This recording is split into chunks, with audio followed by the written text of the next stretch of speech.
Gracias. Vale.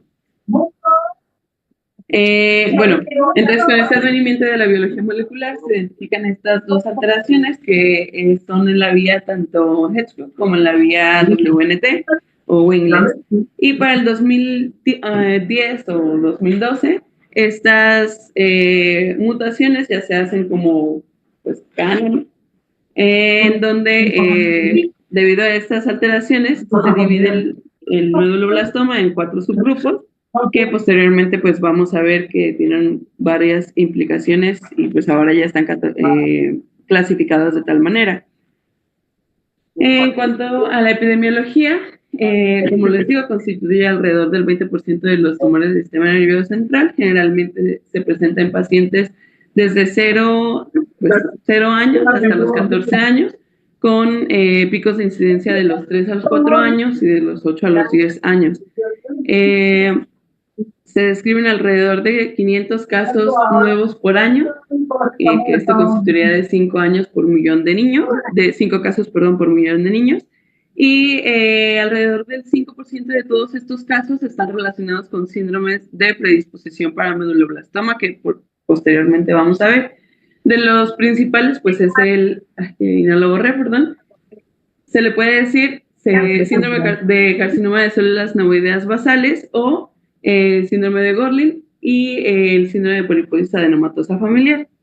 Y pues es importante también saber que esta entidad se presenta más en pacientes masculinos, de 1.7 a 1 en relación.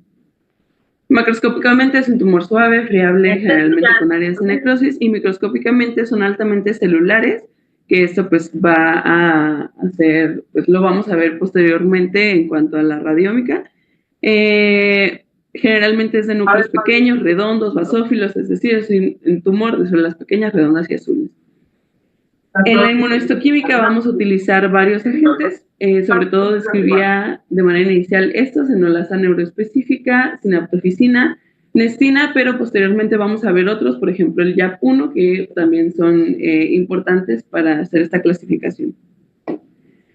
Y en cuanto a las variantes histológicas, se definen 4, que es el clásico, el desmoplásico nodular, el medulloblastoma con nodularidad extensa, perdón, y el anaplásico / de células grandes.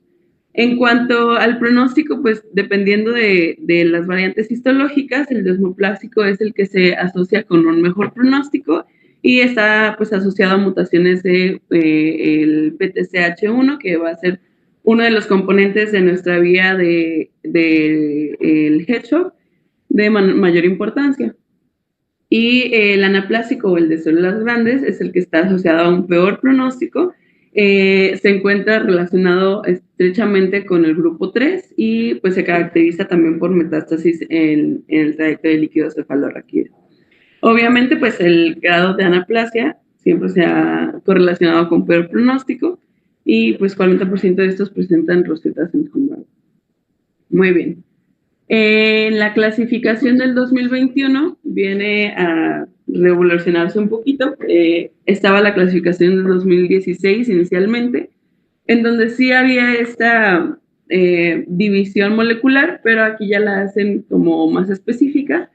En la 2021 el medulloblastoma se va a caracterizar, o bueno, se va a subdividir en 4 grupos, que es el medulloblastoma con alteraciones en la vía WNT, y el medulloblastoma, que anteriormente se dividía pues, de alteraciones en la vía del Hedgehog, ahora lo subdividieron en Hedgehog activado, pero que sea TP53 wild type, y el SHH activado, que sea pues, con mutación del TP53, porque les confiere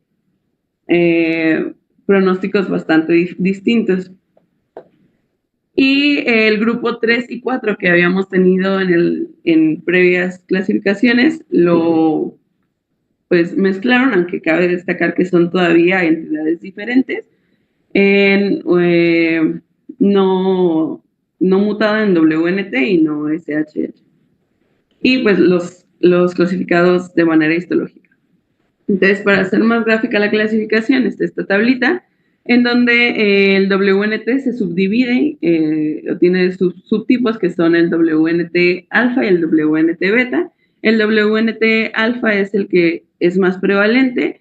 La edad de presentación de estos pacientes está alrededor de 3 años a menores de 16 años y generalmente tienen un muy buen pronóstico. De hecho, de esta clasificación, el WNT es el que tiene mejor pronóstico de todos, con unas tasas de supervivencia a 5 años del 97%, incluso hasta el 100%.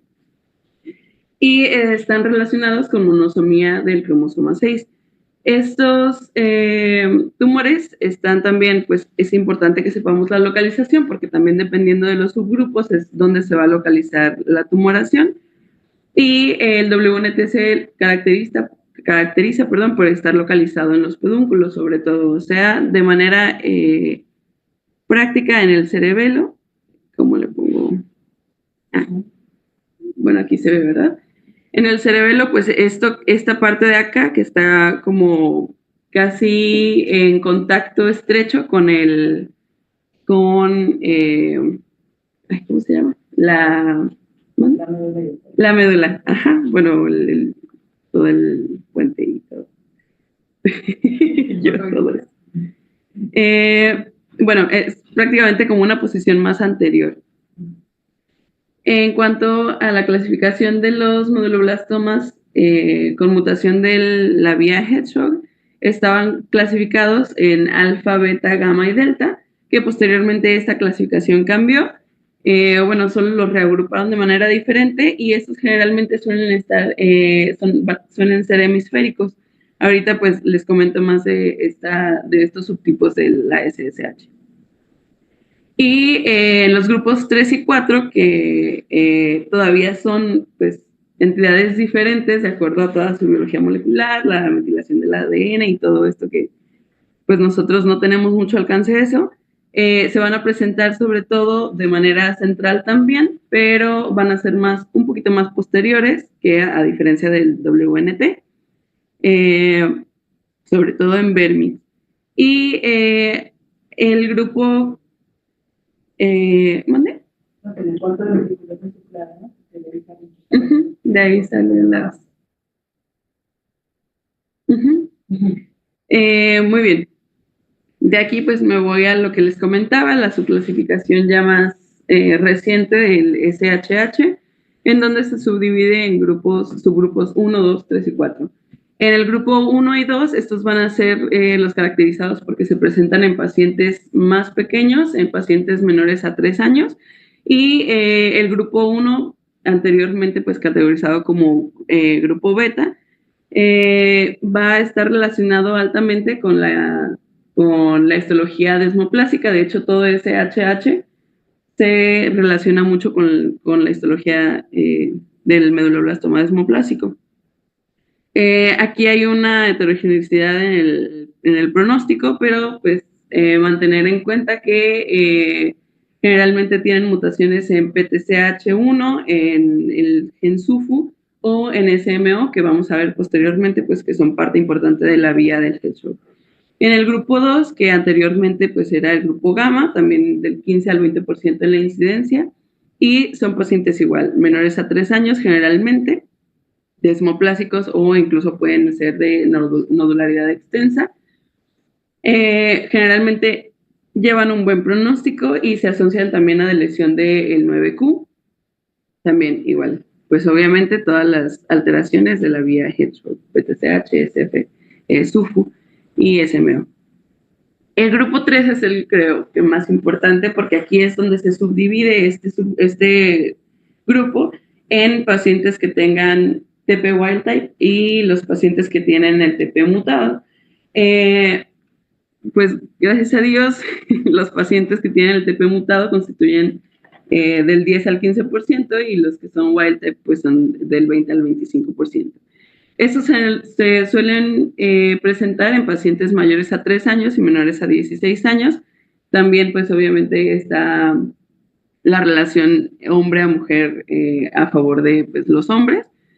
Y generalmente la histología o puede ser clásica, pero sí se relaciona mucho, con la de células grandes o anaplásica, que esto pues si lo vemos en retrospectiva, pues tiene mucho que ver con el pronóstico malo que le asociaban al anaplásico. Entonces, pues para que vean cómo se correlaciona lo que habíamos visto inicialmente en histología y ya posteriormente que sacaron la clasificación con las mutaciones, pues ya se correlaciona bastante. En cuanto al pronóstico, pues cambia muchísimo, como les comento, del pronóstico del wild type al mutado, que el mutado, pues como sabemos, va a tener resistencia a la quimioterapia, a la radioterapia, por la mutación de TP53 y va a ser un peor pronóstico. Algunas mutaciones, o bueno, alteraciones cromosómicas son de lesión del 9, pero también tenemos de lesión del 17, del 10 y del 14. Y en cuanto al subgrupo 4, este se presenta generalmente en adultos, está relacionado con la histopatología desmoplásico y también generalmente tiene un pronóstico intermedio, este se presenta más en adultos y bueno, algunas alteraciones también en los genes de la vía. El grupo 3 y 4, como les comento, pues en la clasificación de la OMS del 2021, lo hicieron como solamente un solo no mutado WNT, no mutado SHH, pero siguen siendo igual entidades diferentes, solamente que se sobreponen en algunas características. Y pues en base a esto lo subdividieron otra vez en 8 grupos, que anteriormente, si recordamos, pues eran subdivididos el grupo 3 en 3 grupos y el grupo 4 en 4 subgrupos. Esto pues no me voy a meter demasiado, solamente recalcar que el subgrupo 1 y el subgrupo 3 son los que tienen peor pronóstico de todos. El subgrupo 3 siendo muy correlacionado todavía al grupo, al grupo 3, el subgrupo 3 del grupo 3 es el que tiene peor pronóstico. Y de los que tienen mejor pronóstico, el grupo 7 y el grupo 4. Bueno, eso lo vamos a ver posteriormente por algunas alteraciones, por ejemplo, en el MIC, que le confieren peor pronóstico. En cuanto a la vía de señalización Wingles, que esta pues es la de WNT, así es como se va a dar la alteración en estos tumores. Hay una vía canónica que es la que pues, debería presentarse en la mayoría de los casos donde se da esta vía, que es esta de aquí, en donde el WNT se une al receptor Frizzle y a un correceptor que es el LPR 5,6. De aquí se activa toda una cascada de señalización, de manera intracelular, en donde interviene APC y GSK3 beta, que son importantes también posteriormente para pues, lo que vamos a ver. Este complejo activa la beta-catenina, que ya activada va a ser capaz de pasarse o de viajar al núcleo, y una vez estando en el núcleo actúa como un factor de transcripción que nos ayuda a transcribir estos genes que se asocian a esta vía, ¿no? Genes de proliferación, diferenciación, apoptosis y migración. Esto es importante porque pues esto debería pasar en las células sanas. Sin embargo, en la hiperactivación de esta vía, que es lo que pasa en el meduloblastoma con esta activación de la vía WNT, es que la beta-catenina se acumula de manera anómala en el núcleo por esta hiperactivación de la vía y transcribe de manera pues errónea estos genes de proliferación y diferenciación, en donde hay bastante transcripción de estos genes, no hay genes silenciados, no hay regulación de esta vía y pues hay mayor proliferación, una proliferación anómala, y es cuando viene pues el advenimiento de la tumoración. En cuanto a la vía Sonic Hedgehog, aquí lo que pasa en esta vía es que de manera también canónica Esa es la vía canónica en donde PTCH está unido a SMO y aquí no se envían señales de activación intracelulares. Sin embargo, cuando esta es una vía alterna, o sea, sí puede pasar en situaciones normales en donde PTCH se une a el Sonic Hedgehog o el SHH, entonces ya no se da la unión entre PTCH y SMO. Una vez que se disrumpe pues esta unión entre SMO y PTCH, SMO va a ser el activador intracelular. Entonces activa a SUFU, activa a CCNB1 y activa a GLI1. Estas activaciones intracelulares pues desencadenan una cadena de señalización en donde GL1 es capaz de irse también de manera intranuclear y actúa también como factor de transcripción. Entonces, esta, al ser una vía no canónica, pues ocurre solamente en algunas circunstancias, ¿no? Pero al estar hiperactivada esta vía, pues va a haber una desregulación de esto, va a haber mucha activación de la transcripción de estos genes, pues también va a haber alteración de la proliferación y la diferenciación celular. En cuanto a las células de origen, pues esto es algo que ni siquiera estaba descrito como de manera previa, es como algo relativamente nuevo en donde ya se han visto pues las células de origen de todos los tipos de medulloblastoma, en donde vemos, por ejemplo, que las células de WNT, de los meduloblastomas WNT activados, provienen de células que están en el labio superior, no, en el labio inferior, del labio rómbico inferior. Y de manera diferente, pues las células de SHH están localizadas en los precursores de las células granulares. No así siendo los grupos 3 y 4, que generalmente están o provienen de células en cepillo unipolares. Prácticamente esta es una como síntesis de todo lo que ya vimos, los genes mutados dependiendo de la clasificación de las tumoraciones del medulloblastoma, su prevalencia y algunas cosas o jugadores epigenéticos que también intervienen en cada uno de los subtipos. No sé por qué se me pasó acá, perdónenme. Esta la tenía previamente, pero bueno, es como la clasificación histológica. Para que vean la morfología, pues obviamente la nodular, ahí se ven así bellísimos en algunos los nódulos que estos presentan. El clásico, que son células redondas y azules, aquí vemos que sí es un tumor hipercelular o de alta celularidad. La nodularidad extensa y la anaplasia de células grandes. Aquí juega un papel muy importante la inmunohistoquímica, sobre todo en nuestros centros en los que no contamos con toda la diferenciación molecular. Aquí nos podemos dar pues una idea de lo que estamos, ante lo que estamos por la inmunohistoquímica, que es más barata y pues más asequible.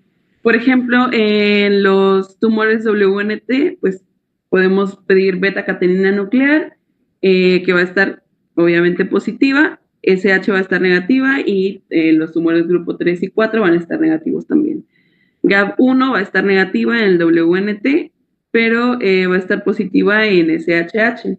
Aquí vemos la diferencia, pues, un poco en el grupo 3 y 4, donde puede o no estar positiva. El YAP1 sí o sí va a estar positivo en WNT y SHH, pero aquí en los grupos 3 y 4 va a estar negativo, y la filamina A puede o no estar en WNT, sí tiene que estar en SHH y negativa en grupos 3 y 4. Entonces, pidiendo pues toda esta inmunohistoquímica, podemos ver de qué tumoración o qué medulloblastoma estamos hablando. Lo que les comentaba, pues la predisposición genética es algo importante en estos tumores. Alrededor del 5% de las tumoraciones o de los medulloblastomas van a tener esta predisposición, y va a ser una predisposición mayor incluso en los grupos SHH, alrededor del 20%.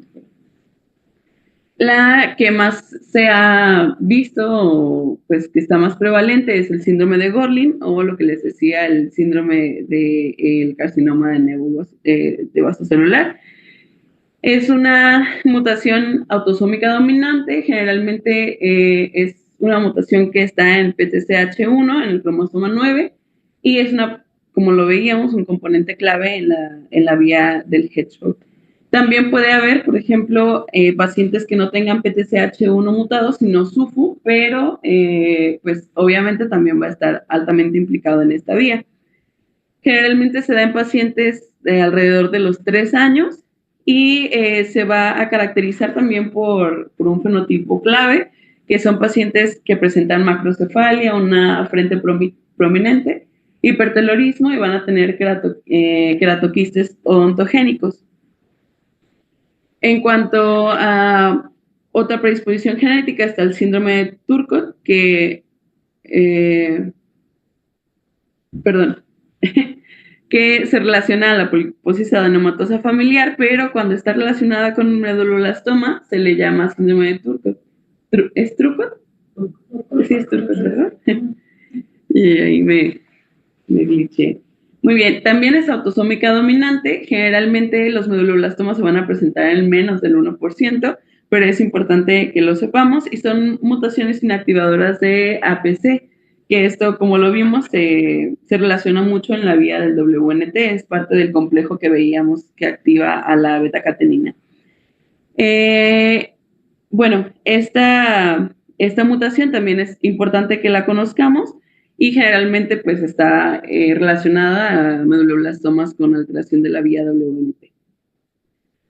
Y también tenemos el síndrome de Li-Fraumeni, como sabemos, pues es una alteración autosómica dominante en TP53, en el cromosoma 17, y se va a identificar hasta en el 8% de los meduloblastomas con alteraciones en la vía del Sonic Hedgehog, específicamente en el subgrupo 3, que es donde vamos a ver las alteraciones en TP53,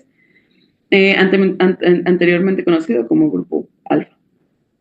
También hay algunas alteraciones que tenemos que conocer que parten de del BCRA2, PALB2 y GPR161.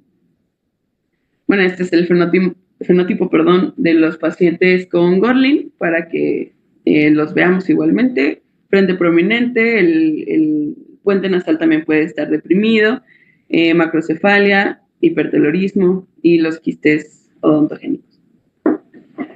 En cuanto a la clínica de los meduloblastomas, generalmente se describe que comienza la clínica alrededor de 2-3 semanas previas, pero incluso pueden ser, un par de semanas o incluso 2 a 3 meses del inicio de la clínica.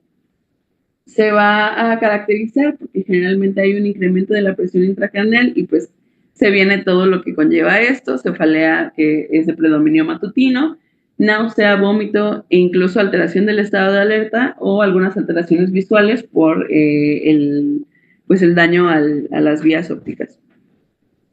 En cuanto a los lactantes o a los menores de 3 años, van a tener algunas presentaciones atípicas o inespecíficas, sobre todo pues describen el aumento en el perímetro craneal, en donde vemos que pues todavía es un cráneo deformable y vamos a ver esta alteración de manera inicial. Y también pues podemos ver este signo, que es el signo del sol poniente, en donde prácticamente parte de el iris va a estar como ocluido por el párpado inferior y se va a ver pues parte de la esclera de manera superior. Y aquí se ve, les puse esta porque hay algunas como muy notorias, pero pues esta, no sé, bueno, podríamos pensar que el niño está volteando hacia abajo, etcétera, pero vemos que hay incapacidad para que este ojo se libere de manera normal, como prácticamente todos lo hacemos. Somnolencia o irritabilidad y también puede haber algunas ocasiones falla en el medio. El signo era como más bien, no sé cómo se traduce en inglés, pero era como una puesta de sol. Como de sol radiante. Ajá, como tú lo veas, poniente. Comienza con Francisco Rafa. ¿Tienes alguno? Bueno, de la clínica pues también. O el de los ojos de muñeca, ¿sí? No. En cuanto a las localizaciones, pues sí van a traernos diferente clínica, en donde, por ejemplo, los que están de manera central o están en Vermix van a darnos alteraciones más, por ejemplo, de ataxia troncal o de la marcha, con una marcha, de base amplia. Puede haber nistagmo y puede haber también titubeo de la cabeza. Bueno, no sé, no supe cómo traducirlo, pero más o menos así. Y en los tumores hemisféricos, o que ya son más periféricos, generalmente vamos a ver dismetría en las pruebas de dedo nariz, tremor o dificultad para también realizar el test talón-rodilla. Aquí, pues, solamente como para hacer énfasis, estos pacientes, cuando les preguntas de que sigue mi dedo y ve haciendo contacto con mi dedo y la nariz, pues van a tener dificultad para realizar el contacto con las zonas finas. La marcha punta-talón, pues evidentemente no, también va a haber esta dificultad para realizar como la continuidad de los pasos. Y el test talón-rodilla, pues si una persona puede hacer fácilmente este trayecto, estos pacientes van a tener dificultad en seguir pues la espinilla. Les iba a poner videos, pero al final no se pudo. En cuanto a la localización, generalmente o casi todos van a ser localizados en el velo medular posterior, que es este que vemos acá, que está íntimamente relacionado con el cuarto ventrículo. Por eso vemos que hay muchos problemas de incremento en la presión intracraneal por obstrucción de este cuarto ventrículo. El 90% van a estar localizados en línea media, 15% en hemisferios cerebrales y solamente el 5% van a estar localizados en ángulo pontocerebeloso. En cuanto a la radionómica, vamos a ver que son tumores grandes de aproximadamente 3 a 6 centímetros, bien circunscritos, con edema perilesional moderado, con extensión pequeña, del 50 al 90% de ellos, y algunas zonas con necrosis o quistes, así como hemorragias, pero esto va a ser pues raro, del 5 al 10%. En cuanto a la tomografía computarizada, pues esto lo podemos hacer de manera como en situaciones de urgencia. Sin embargo, hay una posibilidad pues de que perdamos de vista ese tumor, ya que no tiene tanta sensibilidad este estudio. En los tumores, en la tomografía, los tumores van a ser hiperdensos en comparación con el cerebro y sí o sí pues tenemos que hacer también este estudio contrastado, ya que pues vamos a ver el realce de mejor manera posterior a la administración de este.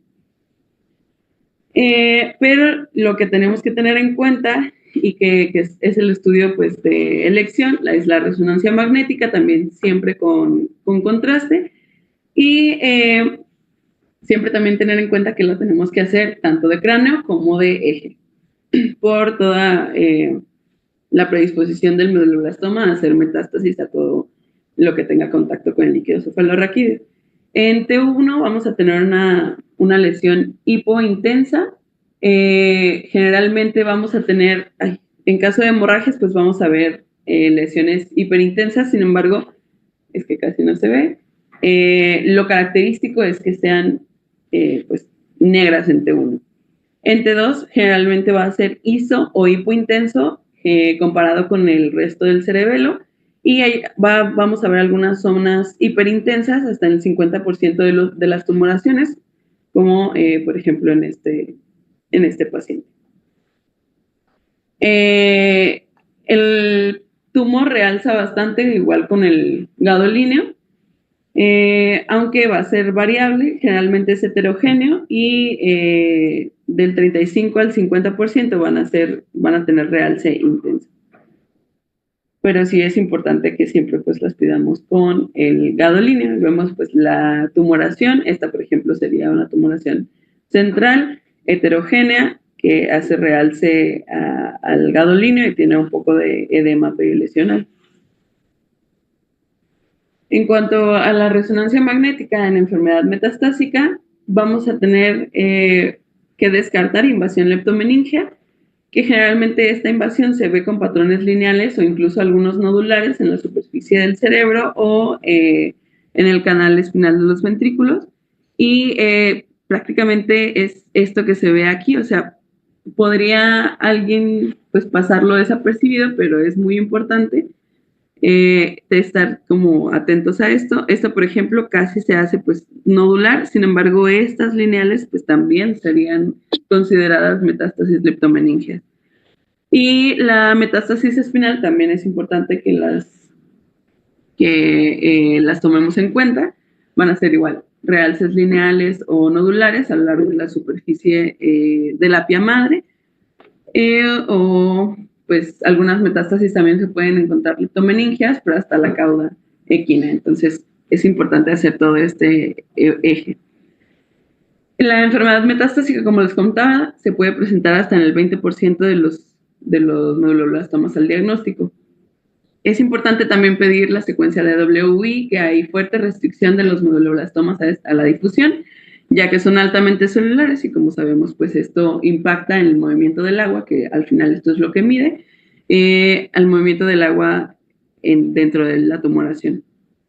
Entonces, fuerte restricción se traduce a que hay una alta intensidad, una señal de alta intensidad, perdón, y en DWI, se los puse así en blanquito, porque en DWI es característico que sean lesiones blancas o hiperintensas. Y ADC también es muy importante que lo realicemos porque nos va a diferenciar mucho de las otras alteraciones que podemos tener en fosa posterior, por ejemplo, ependimomas y astrocitomas pilocíticos, en donde en ADC vamos a verlo hipointenso. Aquí no se ve tan bien, pero pues vemos como la diferencia, ¿no? En DWI y ADC. Generalmente van a ser señales de 500 a 700, milímetros cúbicos por segundo. Sí, sí se expresa así, ¿verdad? en las porciones sólidas del tumor. Sí, no todo el mundo te lo pone. Okay. Y vamos a hacer la diferenciación con ADC y con los otros diagnósticos diferenciales dependiendo de este límite del ADC. Por ejemplo, en ependimomas se habla que dan un límite superior de 660. Entonces, pueden sobreponerse, digamos, porque este puede llegar hasta 700. Pero este límite se ha visto que sí ayuda a la diferenciación con los ependimomas. Y el límite que ponen para los astrocitomas pilocíticos es de 700 a 900.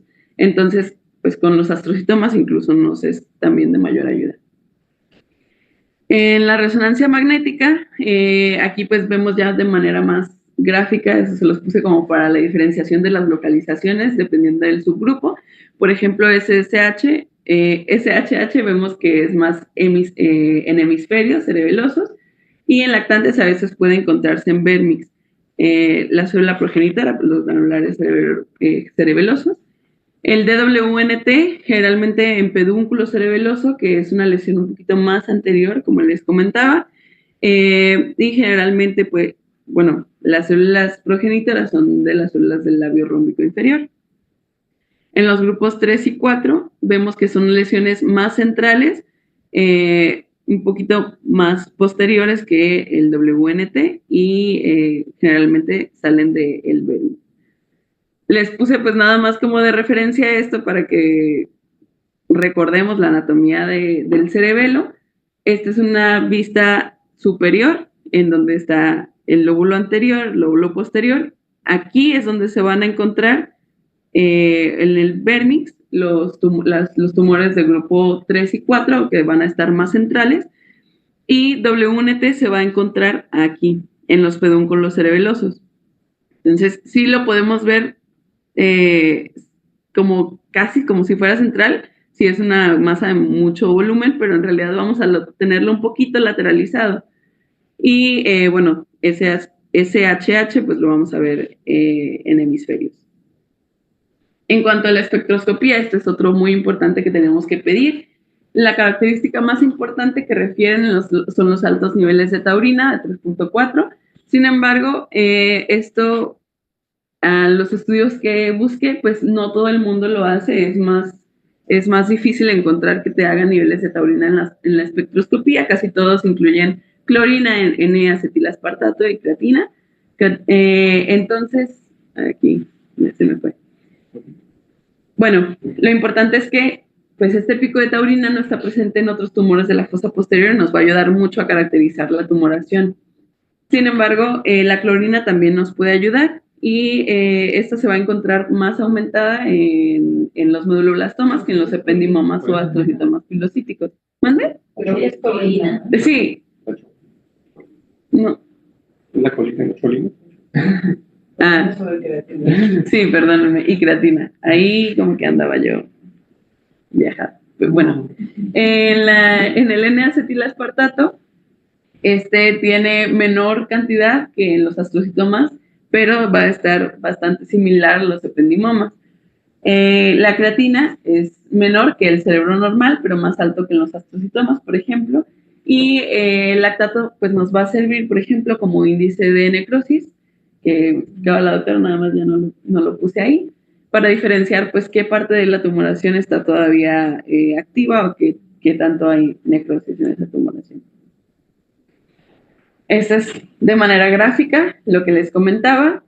Aquí, por ejemplo, en este estudio no realizaron mediciones de taurina, pero sí tenemos a la, sí es colina, ¿no? A la colina, gracias. Y niveles de N-acetil. En cuanto a la evaluación del líquido cefalorraquídeo, un tercio de estos pacientes metastatiza a través del líquido cefalorraquídeo, entonces es necesario realizar una punción lumbar para la correcta estadificación de estos pacientes. Aquí vamos a evaluar la citología y también podemos ver pleocitosis y proteinorraquia. Sin embargo, pues lo que nos va a decir es sí la citología. Es un predictor importante también de riesgo de recaída y un diagnóstico pobre si la citología está positiva, pero es importante recalcar que el líquido cefalorraquídeo negativo no descarta una enfermedad avanzada, entonces siempre hacemos el conjunto entre una resonancia de todo el eje y la evaluación del líquido cefalorraquídeo. También es muy importante recalcar que esa punción lumbar, si se puede hacer prequirúrgica, está bien, pero como estos pacientes tienen mucha predisposición a hacer hipertensión intracraneal, pues probablemente no la podamos hacer de manera prequirúrgica. De manera posquirúrgica, ya cuando tenemos condiciones clínicas adecuadas, podemos hacerla pasados los 15 días aproximadamente de la intervención para no tener falsos positivos. Entonces, pues, bueno, esto es importante. También para la estadificación es importante la clasificación de Chang, en donde, como veíamos en 1959, él describió este tipo de metástasis que puede realizar el medulloblastoma. En MO, pues siempre es no metástasis. M1 es que haya un líquido cefalorraquídeo positivo a las células tumorales. M2, que haya tumor no solo en el sitio primario, sino que sea un tumor intracraneal en otra localización, aparte del tumor primario. M3, que haya sido, que tenga siembras nodulares en todo el espacio subaracnoideo, por ejemplo, las siembras leptomeningias que veíamos, y el M4 es pues ya metástasis fuera del eje cerebroespinal, por ejemplo, en médula ósea o en hueso. En cuanto a los diagnósticos diferenciales, como comentábamos, astrocitoma o ependimoma. Esto ya no los voy a comentar mucho. La estadificación va a depender mucho de la edad, porque pues obviamente los pacientes menores a 3 años o algunos consensos también lo hacen de 5 años. En estos pacientes menores, pues no vamos a poder dar radioterapia, en los pacientes mayores sí. Entonces, de ahí se basa. En niños menores, de 3 a 5 años, se dividen bajo, estándar o alto riesgo. Los de bajo van a ser pacientes que sean WNT, menores a 16 años, que no tengan TP mutado, TP53, que no tengan amplificación de NMIC, o MIC, y que sean de histología clásica o desmoplásica. También la enfermedad residual postquirúrgica pues es muy importante, que sea menor a 1.5 centímetros, sobre todo pues si no tenemos caracterización como nosotros, caracterización molecular, y que no haya metástasis. En cuanto, bueno, igual les voy a pasar la presentación, pero generalmente pues son las características de alto y bajo riesgo que ya les había comentado, y en niños de menores a 3 años pues cambia esta estratificación por lo que ya les comentaba. En cuanto al tratamiento en los aspectos quirúrgicos, siempre sabemos que la resección máxima segura va a ser la piedra angular. Esto nos ha ayudado mucho en los años pues, más actuales, con ayuda del aspirador ultrasónico, la neuronavegación, el monitoreo neurofisiológico. Tenemos que tener una resonancia magnética posterior a las 48 horas de la resección y pues esto nos va a ayudar a evaluar el riesgo, el porcentaje de resección, etcétera. En cuanto a la radioterapia, se utiliza pues para el control del tumor, pero también para prevenir la recurrencia del eje craneoespinal. En los pacientes de riesgo estándar vamos a tener pues que vamos a irradiar cerebroespinal a 23.4 grays de alrededor de 13 a 15 sesiones y vamos a dar un boost tumoral de 30.6 grays. En total la radioterapia vamos a tener 53 grays. 54, perdón. Esta radioterapia es importante que sepamos que se va a administrar alrededor de los 28 días posteriores a la cirugía. Si tenemos un retraso mayor a 8 semanas, se asocia a un peor pronóstico del paciente, entonces tenemos que considerar pues dárselo dentro de estos 28 días y que no sobrepase las 8 semanas. Este boost tumoral, bueno, yo dije, como no sé, no sabía por qué, perdónenme, pero bueno, se relacionan, antes se encontraba del 50 al 70% que había recurrencia en la fosa posterior, entonces decidieron dar este boost tumoral para disminuir la frecuencia de las recurrencias pues en el sitio de la tumoración. En cuanto al alto riesgo, esto generalmente, bueno, obviamente cambia, pero como el consenso grupal más o menos es que sea más radioterapia craneoespinal y das boost tumorales menores, pero igual la radioterapia acumulada es de 54 grays.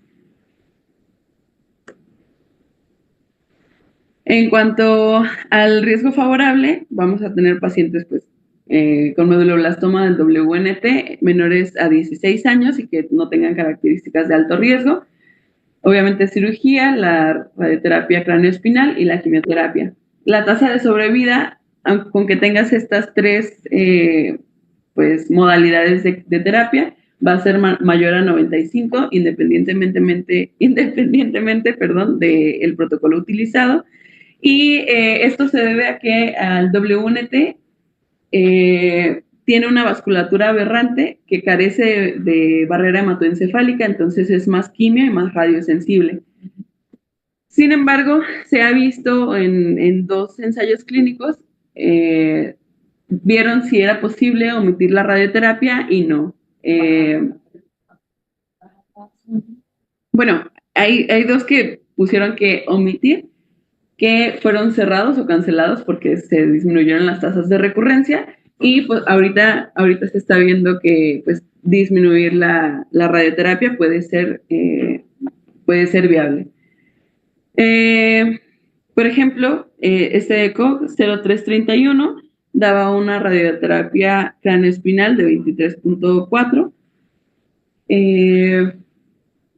bueno, de 23.4 que se daba previamente a 18 grays con quimioterapia con vincristina, cisplatina, y lomustina, alternado con ciclofosfamida y vincristina. Sin embargo, en este estudio, pues no solamente incluyeron WNT, sino algunos otros tumores, otras moleculares, pero el único que no tuvo cambios en la sobrevida fue el WNT con esta disminución de la radioterapia. Entonces, pues ahí vieron que podía ser factible, pero no se hace de manera regular. En cuanto a los pacientes con riesgo favorable, hay todos estos estudios que los incluyen, el PNT5 del CIO, En St. Jude, por ejemplo, el MB12 y el de Koch de 1422. Pues no les voy a hablar de cada uno, pero igual para que los tengamos en cuenta. En cuanto al riesgo estándar, por ejemplo, les traje este que es el PINET 5 del CIOP. Este se basa en pacientes mayores a 3 a 5 años que sean de grupo SHH, grupo 3 o 4, pero que no tengan amplificación de NMIC o de MIC. Esto, como les comentaba, en grupo, no me acuerdo si les dije, perdónenme, pero en grupo 4 esta amplificación del NMIC o del MIC es el único que no se ha visto que tiene alteración del pronóstico. Entonces, estos pacientes del grupo 4 con amplificación de NMIC o MIC no están considerados de alto riesgo, sino que se quedan en un riesgo estándar. Y que otros criterios de elegibilidad era que no tuvieran metástasis y que tampoco tuvieran enfermedad residual mayor a 1.5 centímetros. Generalmente, pues también se hace la resección máxima segura, la radioterapia. Ellos lo hicieron cráneo espinal de 18 Grays y 54, el 54 era el total, perdón, de 36 el boost. Y hicieron un brazo en donde daban carboplatino y otro brazo en donde no daban carboplatino. Este carboplatino se daba en 5 dosis semanal de 35 miligramos metro cuadrado. Y posteriormente a la radioterapia continuaban con quimioterapia de consolidación, 6 ciclos, alternando cisplatino, lomustina y vincristina con ciclofosfamida y vincristina.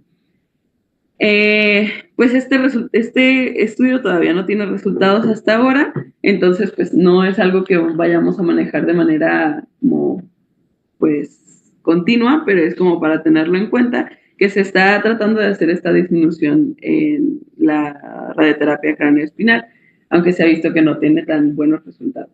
No, bueno, sí, es que va a depender porque lo está combinado con carboplatino. Ajá, que eso también pues es para aumentar, perdón, la radiosensibilidad.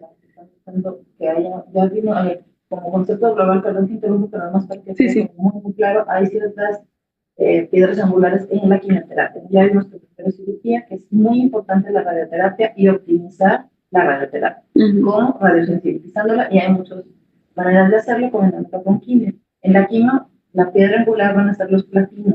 La tradicional pues sí es platino, pero ya hay varios esfuerzos, con muchos esfuerzos que introducen ahora el carboplatino para disminuir ototoxicidad, y donde se ha visto que tienen, estos empezaron mucho en Europa, y tienen igual la misma sobrevida o muy similares, y ya no tienen tanta ototoxicidad. Para eso es que se le cambió el cisplatino al carboplatino. Nosotros aquí seguimos usando el cisplatino, como ya les voy a presentar. Estos cambios son para tratar de reducir toxicidad. Las otras piedras angulares son la vincristina, la ciclofosfamida y la lomustina.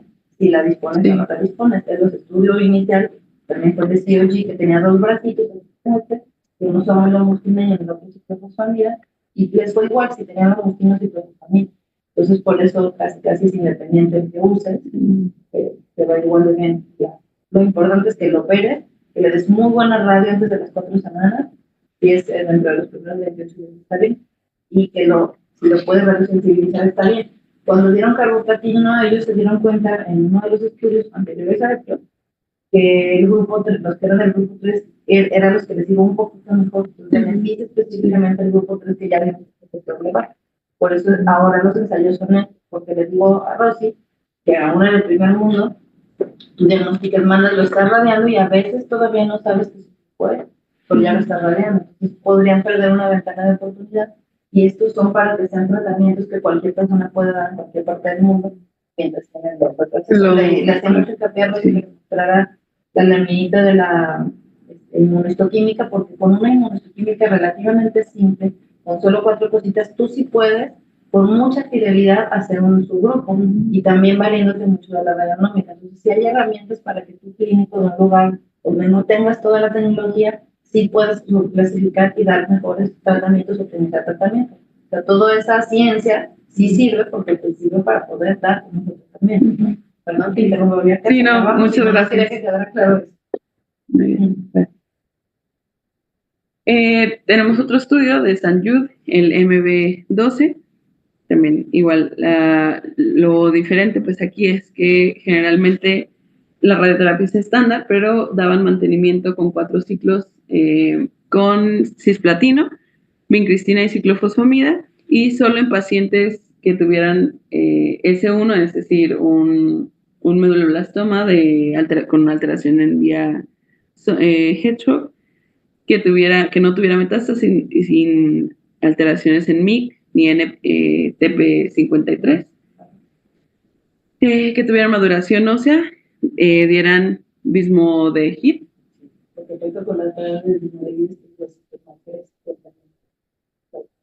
Con alteraciones óseas. Entonces, prácticamente ese era pues, pero no tenemos resultados todavía. Pues son estudios clínicos que todavía están en puesta. En cuanto al riesgo alto, que son pacientes menores a 4 años, en este estudio, por ejemplo, en Head Start 3, en estos pacientes se les daba después de la cirugía una inducción previa a la radioterapia.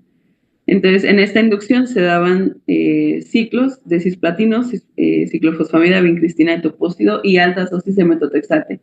Esto, evidentemente, pues porque no podemos darle o tenemos que atrasar lo que sea posible la radioterapia en estos pacientes o pues no darles. Entonces vieron las maneras de poder realizar esto e introdujeron las dosis altas de metotrexate.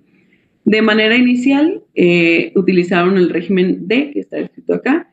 Los mayores cambios fueron que inicialmente el metotrexate lo daban aquí a 400 miligramos metro cuadrado, pero se cerró este régimen D por altas complicaciones y pues alta mortalidad de los pacientes, dada la toxicidad del metotrexate.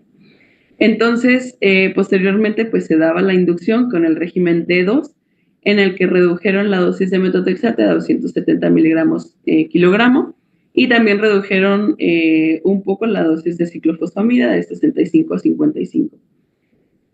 Se daban 5 ciclos en total de esta inducción. Algunos ciclos, como ven, el ciclo 2 y 4 también lleva etopósido y temozolamida.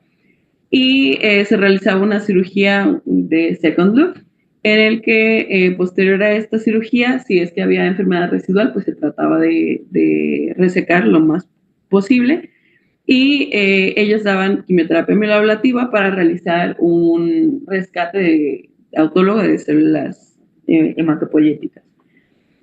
Esta quimioterapia mieloablativa se daba con tiotepa, etopósido y carboplatino.